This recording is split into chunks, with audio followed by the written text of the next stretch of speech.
once again with forewarned meteorologist Daniel McFarland.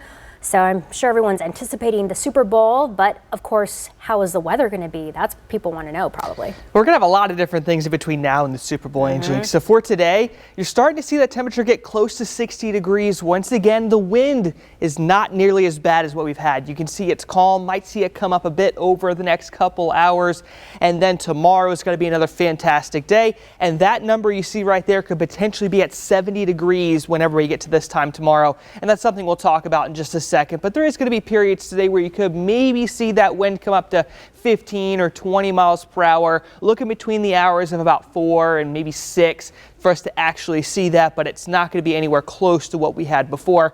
And overnight tonight, those winds are going to be dying down, so that's going to be great as well. So from where we are right now, I still think we have a very good chance to reach about 65 or 66 for the high, no matter where you are across Tucson, with just a handful of spots getting caught in the lower 60s. I'm looking at Oro Valley and the foothills to likely have the best chance of that, along with Saddlebrook stopping at 63. And over towards Cochise County, this is where things look pretty nice, especially compared to what you've had over the last couple days. Lower 60s for a lot of you there. 57 for Bisbee is going to be the coldest spot across southern Arizona. So we were looking at the clouds earlier, and this is going to be a view from space with a lot of those continuing to move over towards the east. So this is that wind shift that we've been talking about for the last couple days starting to happen. If it were yesterday, these clouds will be moving down towards the south. If it was tomorrow, they'd be coming up from the south, but right now you're starting to see them come from the east, which tells me that whenever we have that south wind get here, those warmer temperatures will be on the way. And that's something that really helps us out